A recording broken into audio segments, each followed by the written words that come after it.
What is good, everybody? Welcome back to another episode brought to you by the League FFB. If you guys watched Monday's video, we talked about winners after the NFL draft, specifically veterans in your Dynasty Fantasy Football leagues. Today, we're going to be talking about the opposite side of that spectrum. We're going to be talking about 7 veteran losers after the NFL draft. So without wasting any more time, why don't we just hop into today's video and let's start talking about these veteran losers.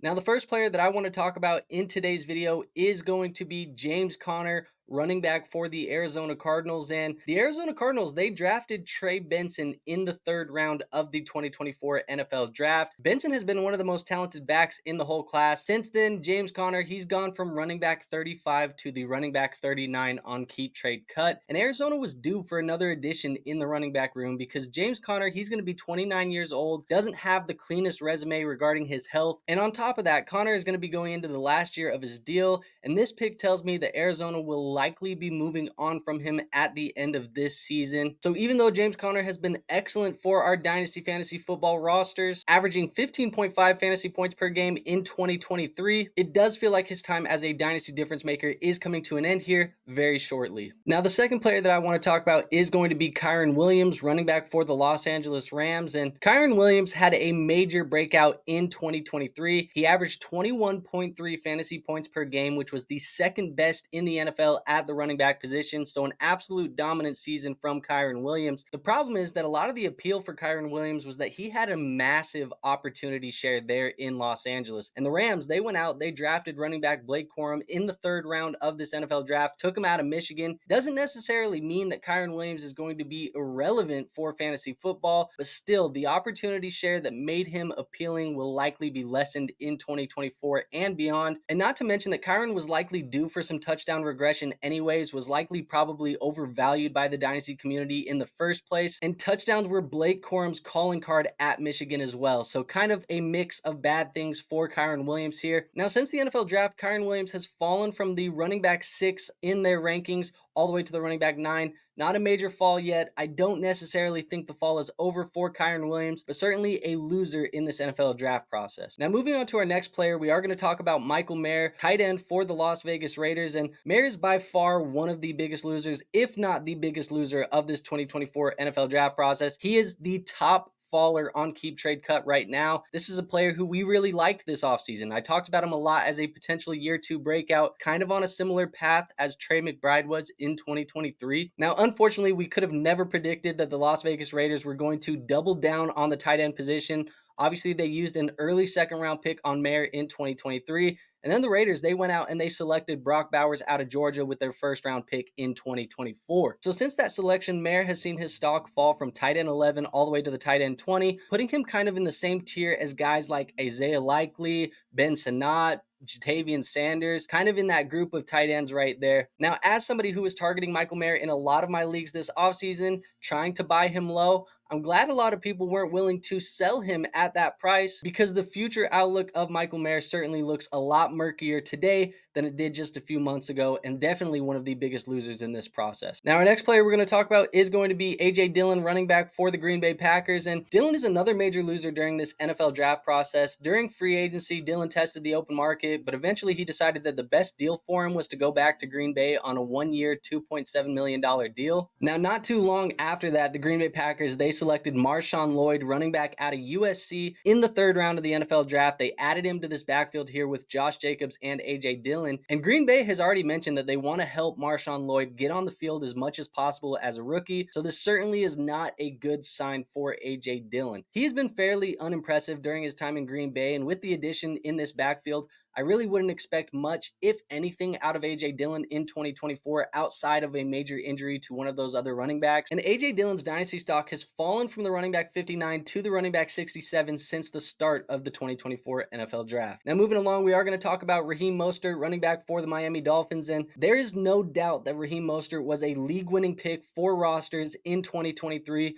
Mostert had 1,000 rushing yards, 21 touchdowns for an average of 17.9 fantasy points per game. Now, as a reward for his performance, the Dolphins, they gave him a little bit of extra money this offseason, but they also rewarded him by drafting his replacement in the 2024 NFL Draft. Kind of funny how that worked out. Now, the Dolphins selected Jalen Wright, running back out of Tennessee, a fantasy community favorite over this NFL Draft process, to be one of the next running backs in rotation here in Miami. Now, funny enough, there is an out in Mostert's contract next offseason, so if he does get hurt, or if he doesn't live up to the expectations, or even if Jalen Wright just comes in and takes his lunch money, they could move on from him for a minimal cost. I think it's about $1 million dead cap just to move on from Raheem Mostert next season. Not to mention that Mostert is already 32 years old and is ancient in running back age terms. Now, Mostert, he's been a very successful undrafted running back. He's had a very good career from that standpoint, but this addition of Jalen Wright feels like this is what Miami wants to do long term. They want to create this 1-2 punch with Devon Achane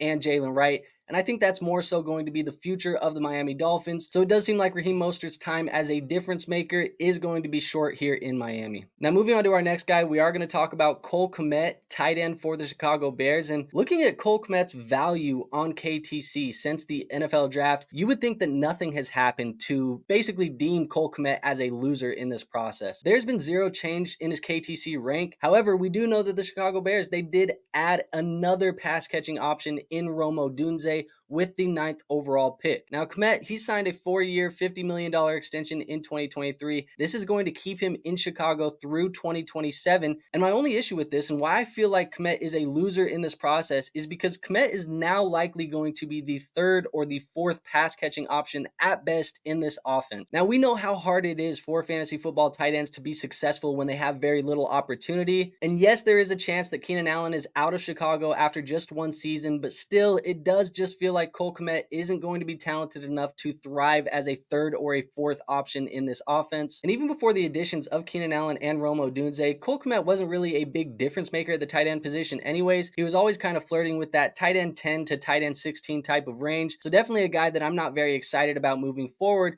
And I'm definitely surprised that the community hasn't reacted a little bit more to the additions of Keenan Allen and Rome Odunze. And now the last and final loser of this draft process for me is going to be Jonathan Mingo, wide receiver of the Carolina Panthers. And I get it. Jonathan Mingo, not necessarily a guy that anybody is excited about anyways, but his rookie season was horrific. We all know this. We've talked about it before. We've seen the highlights on Twitter. He had all of the opportunity in the world to establish himself as Bryce Young's future wide receiver 1, but after posting 418 receiving yards, 0 touchdowns, an average of 5.7 fantasy points per game, the Panthers, this new coaching staff, they decided to go out, address the wide receiver position. They add free agent Deontay Johnson. In the first round of the NFL Draft, they trade up and they select Xavier Legette. And Legette profiles as a very similar type of player to what Jonathan Mingo was as a prospect. So it does almost feel to me like this new coaching staff, they came in and replaced him instantly with their guy instead. And like I said, I know many people were not hyped about Jonathan Mingo in year 2, but this just feels like the nail in the coffin for me. It does feel very Denzel Mims-ish to me. And since the NFL Draft, Jonathan Mingo has fallen from wide receiver 78 to wide receiver 87 on Keep Trade Cut. And this kind of puts him in a tier of players like Rondale Moore, Elijah Moore, Trey Palmer, etc., etc. Bunch of guys that we don't really want on our rosters anyways. So Jonathan Mingo, not necessarily a guy we were excited about, but definitely a loser in this process as well. Now, that is all I have for you guys today. If you did enjoy the video, go ahead and hit that like button. It is the best free way to show this channel some support. Also, make sure if you want to catch future videos on this channel, which I strongly suggest you do, make sure you hit that subscribe button and hit that notification bell. That way you never miss a future upload when it does come out. And last but not least, join our Discord. We do have a free Discord linked in the description. We're in there helping you guys with your Dynasty fantasy football teams all the time. Trades, waivers, drafts, using you guys for some mock drafts, trade review shows, all of that good stuff. Like I said, it's free to join, so there is no risk in doing that. So go into the description and find that link. Make sure you join that Discord. But with all of that being said, I will see you guys on our next episode. But until then, peace out.